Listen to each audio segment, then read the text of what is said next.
Sodium potassium pump, the fundamental thing that you all must remember is this, that in a typical animal cell, majority of them, sodium within the cell is typically maintained at a lower concentration. Sodium is maintained at a lower concentration, whereas potassium within the cell is maintained at a higher concentration. Okay, this you must remember, it is a thumb rule. Within the cell, sodium is always maintained at a lower concentration and potassium is maintained at a higher concentration. Outside the cell, sodium is present at higher concentration, whereas potassium is present at a lower concentration. And this ionic gradient means sodium outside is more and inside is less, and potassium outside is less and inside is more. These ionic gradients are maintained 24/7 all the time by a specialized transport mechanism that is called a sodium potassium pump. By a specialized transport mechanism called sodium potassium pump, right? It will be doing what? It continuously pumps sodium out. Okay, it continuously pumps even when you are asleep. This pump is working and it continuously pumps sodium ions out from within your cell to outside and pumps simultaneously potassium ions from outside into your cell, so that sodium within the cell can be maintained at lower concentration and potassium ions can be maintained at higher concentration. It is one of the most important transport systems in the biological membrane. One of the most important transport systems in the biological membrane, and it consumes as much as 1/3 of all the ATP is hydrolyzed. It is ATP dependent. I told you in the beginning what is the fundamental difference between a channel and a pump. Pump will require energy, okay, because they will be pushing the ions against the concentration gradient. Sodium outside is more, inside is less, but still it is being pumped out against a concentration gradient. So it will require energy. So as much as 1/3 of all the ATPs consumed within the cell are consumed by the sodium potassium pump. So that indicates, that reflects the importance, that reflects the significance of the sodium potassium pump, right? So sodium potassium pump, it performs three important functions.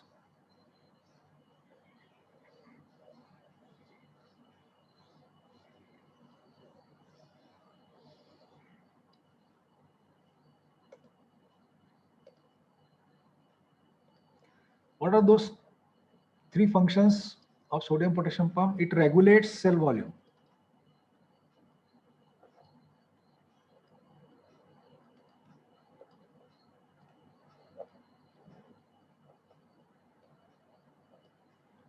It regulates cell volume. It renders nerve and muscle cells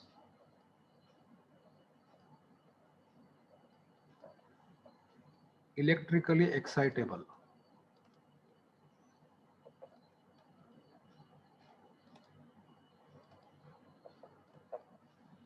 And third is, it drives active transport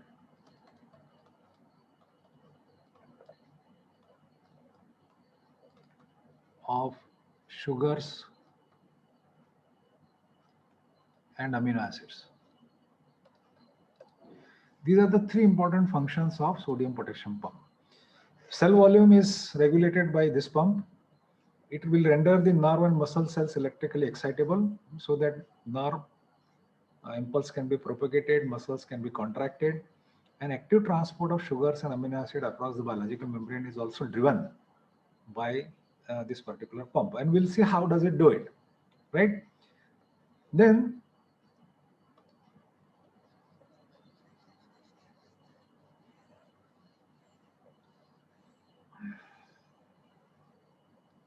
there is a class of enzymes called ATPases. All of you must have heard the name ATPases. So what do these ATPases do? They will hydrolyze ATP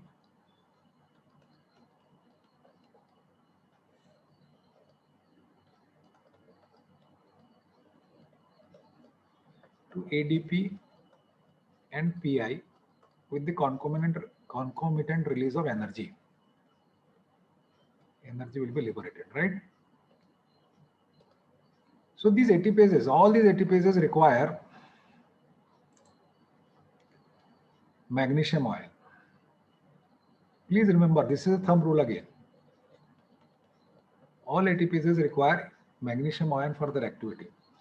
But there was a specific ATPase which was discovered, and this ATPase, it besides magnesium, it also required presence of sodium and calcium, sodium and potassium. Please remember what I am saying. All ATPases in your cell require presence of magnesium ion. But there is another ATPase, a rather special ATPase is there, which not only requires magnesium ion, but it also requires presence of sodium ion and potassium ion for its activity. And this was called as sodium potassium ATPase.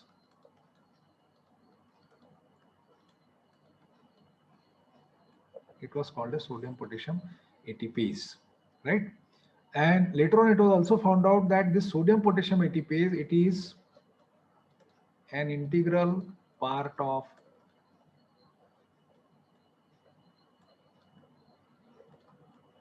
sodium potassium pump.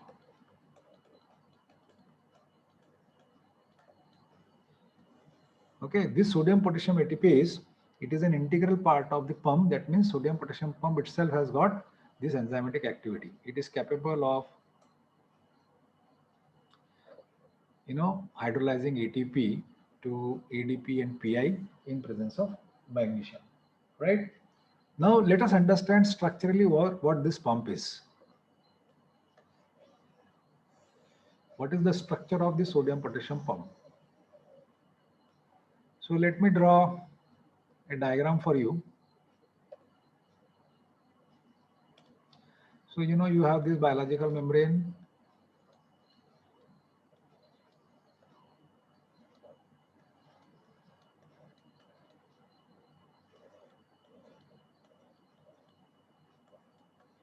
This is the lipid bilayer that I am drawing.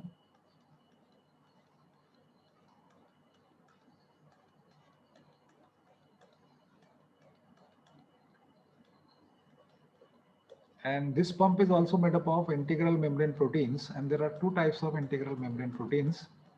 I am drawing the structure first, and then probably we'll discuss it in little more details.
These are called as alpha subunits.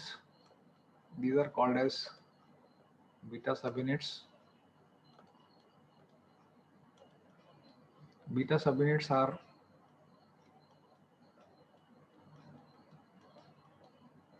glycoproteins. These are the oligosaccharide units. This is the extracellular side, and this is the cytosolic end. This is the rest of the membrane of the cell. So all over the cell membrane, periodically you will find these pumps located. These are made up of, as you can now see from the diagram,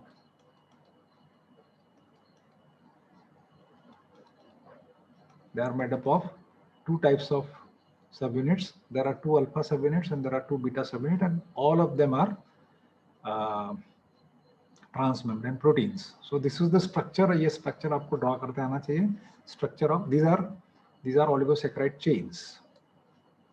These are oligosaccharide units. And as you can see, they are always located at the outer face of the membrane, right? And these two, on the alpha chain, you have ATP binding site. Please remember, ATP will never be present, they will never be found outside the cell. They will always be present within the cell. So ATP binding site within the cytoplasm.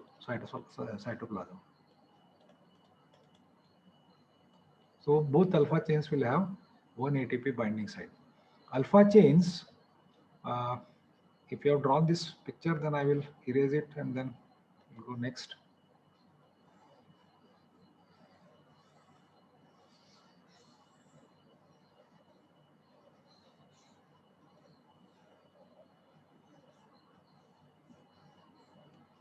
So alpha chains, there are two alpha chains.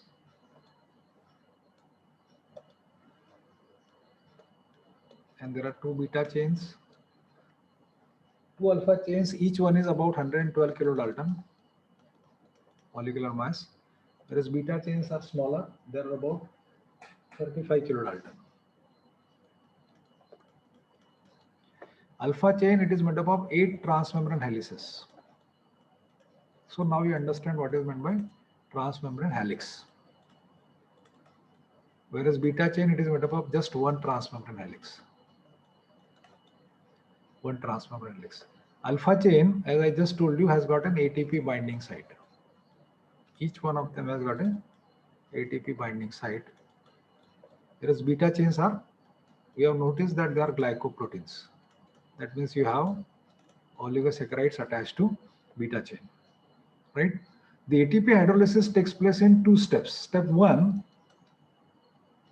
enzyme sodium potassium ATPase will react with ATP, forming an aspartyl phosphoryl enzyme complex as an intermediate. The site of phosphorylation is a specific aspartate residue in the enzyme.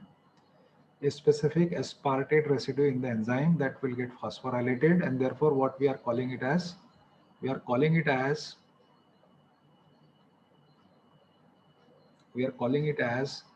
an aspartyl phosphoryl enzyme intermediate, right? And in the second step, you will have plus H2O.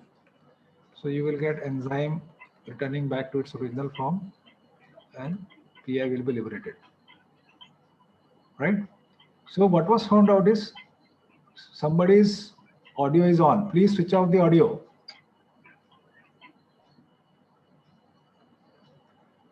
What was found out is that phosphorylation, it requires presence of sodium along with magnesium. Phosphorylation steps require necessarily presence of sodium, whereas dephosphorylation step requires presence of potassium. So phosphorylation does not require presence of potassium and dephosphorylation doesn't require presence of sodium. It takes place in these 2 steps with an intermediate formation. That intermediate is an enzyme intermediate, aspartyl phosphoryl enzyme intermediate, because the site of phosphorylation is a specific, what you can say, aspartate residue in the enzyme. Sodium potassium ATPase enzyme जो है उसके अंदर एक aspartate residue है, that is the site of phosphorylation, and you get an aspartyl phosphoryl enzyme intermediate, right? What was found out is later on that in fact this enzyme undergoes, it shuttles between 2 conformations. So I'll be drawing that for you again. It shuttles between 2. So you have one configuration is E1. So in presence of sodium and magnesium, it will be phosphorylated. So you will have E1P in presence of sodium and potassium. ATP will be hydrolyzed to ADP. So now we have discussed that the site of phosphorylation is aspartate residue. Then it will undergo a conformational change. It will become E2P. This is the second conformation of enzyme. E2 is the second conformation. Then it will undergo dephosphorylation in presence of potassium, right? In presence of potassium.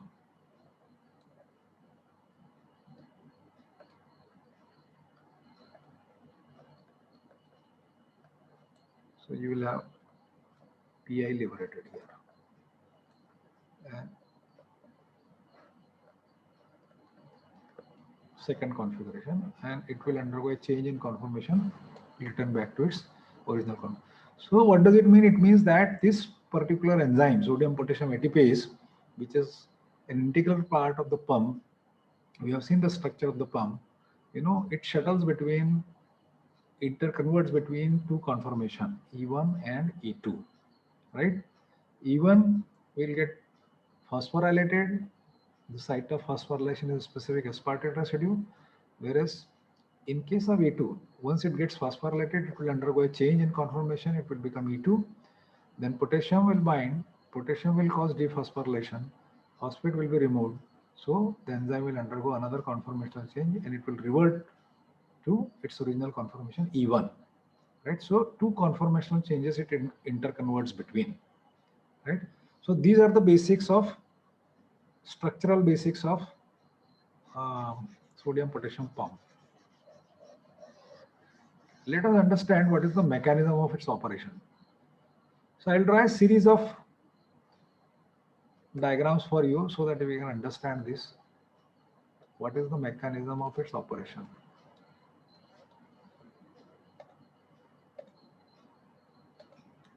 So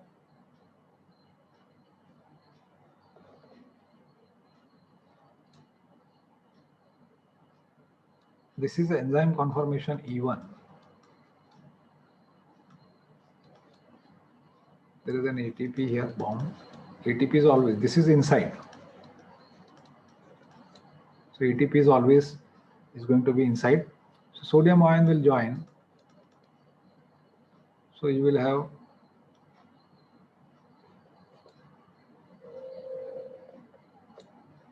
ATP is there and sodium will join. Then there will be phosphorylation. ADP will be liberated. So you will have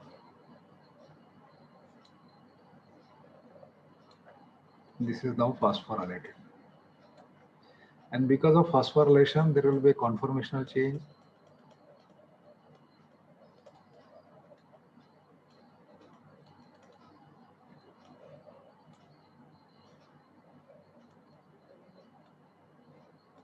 So this is outside. So sodium has now come outside. From inside, sodium has come outside because the enzyme, the sodium potassium pump, has undergone a conformational change. Eversion, we are mentioning it over here. Okay, and it is still phosphorylated. So sodium, bound sodium will be freed.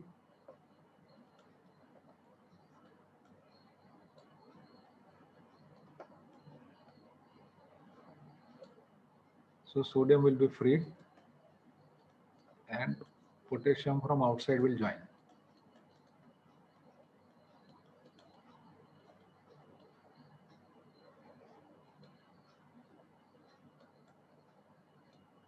So potassium is now joined. It is still phosphorylated. Binding of potassium will cause dephosphorylation.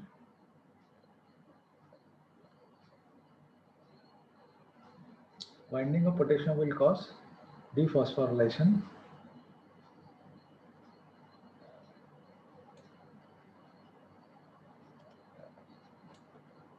Potassium has been liberated.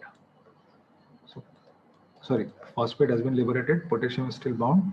Since it has undergone a dephosphorylation, it will undergo a conformational change, eversion.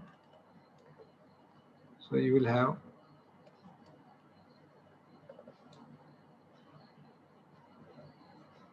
there is a conformational change and potassium has come inside now. And finally, potassium will be freed.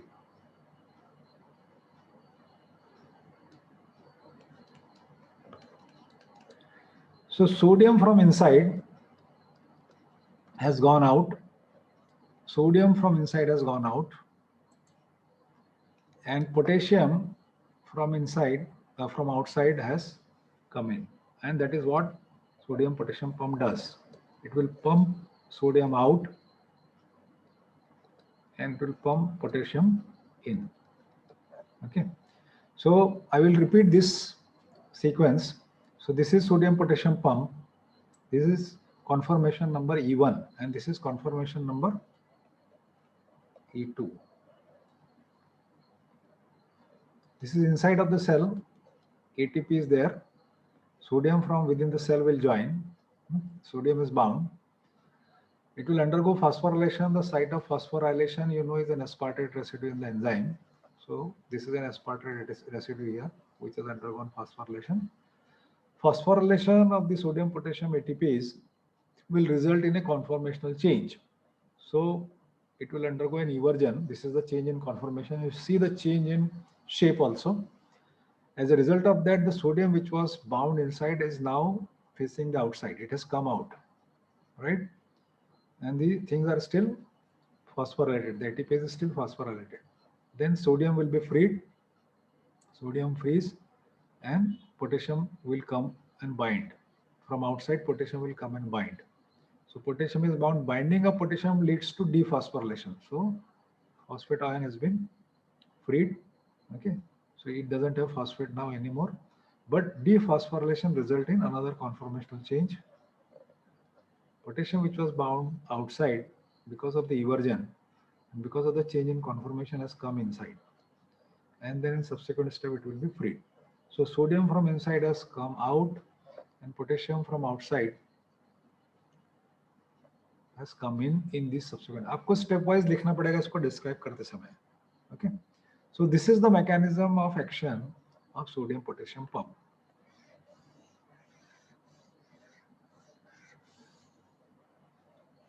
What was found out is that in one cycle, sodium potassium pump will pump 3 sodium ions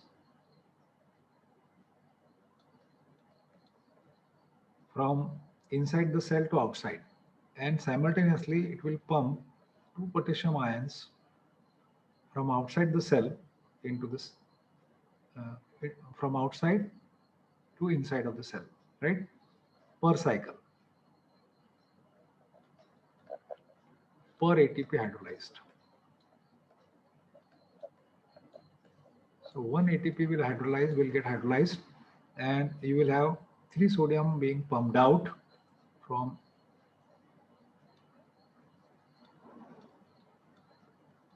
inside the cell to outside, and 2 potassium from outside the cell will come in. In one cycle जो हमने जो describe की इतनी बड़ी cycle में, पर cycle में 3 sodium जो है सेल के अंदर से बाहर जाएंगे और 2 पोटेशियम आयन सेल के बाहर से अंदर आएंगे पर एटीपी हाइड्रोलाइज. और ये पूरी साइकिल को जो मैंने बनाने में 5 मिनट लगे, this whole cycle takes place is completed in 10 millisecond. In 10 millisecond. Millisecond is 1000th part of second. So what does it mean effectively? 300 sodium and 200 potassium per second. And it will require in 1 second, it will require how much? It will require about 100 ATPs. So 300 sodiums will be pumped out, 200 potassiums will be pumped in, okay, in 1 second at the cost of 100 ATPs hydrolyzed. And this takes place in your cell, in your body 24/7, because it is very important that within the cell you maintain a low sodium level, and outside the cell you maintain a high potassium level. If this level is not maintained, okay, you are in trouble, because this particular ionic gradient of sodium and potassium plays a significant role in a number of biochemical mechanisms that some of them we'll be discussing in due course of time. So sodium potassium pump, as I said in my introductory remark, is one of the important transport mechanisms, transport systems located on the biological membrane, and its significance is reflected that as much as 1/3 of the total ATPs hydrolyzed are utilized for are utilized by the sodium potassium pump, right? Now another thing is, in biological system you will see this, that hydrolysis of ATP is tightly coupled to the work done. Means it should not happen like this, that ATP has been hydrolyzed, but pumping of sodium and potassium has not taken place. So in biological system, you cannot afford this kind of wastage of energy. So what nature has done, nature has made this kind of a mechanism, this kind of a provision, that these two, means work done and ATP hydrolysis, are tightly coupled. That unless sodium and potassiums are pumped out in their respective direction, this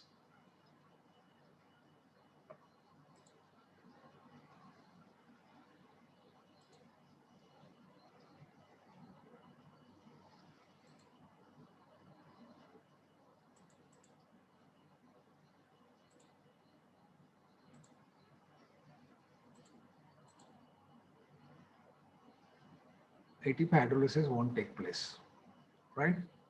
So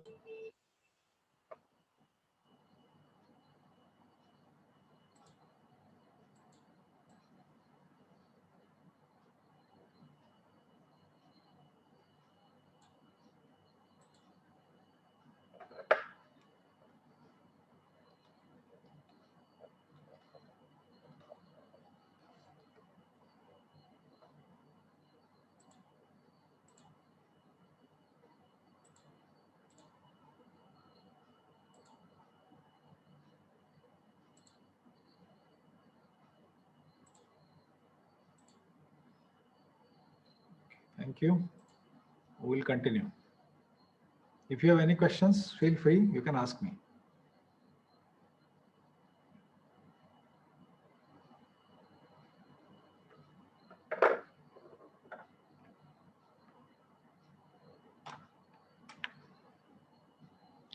So if you don't have any questions, we'll continue.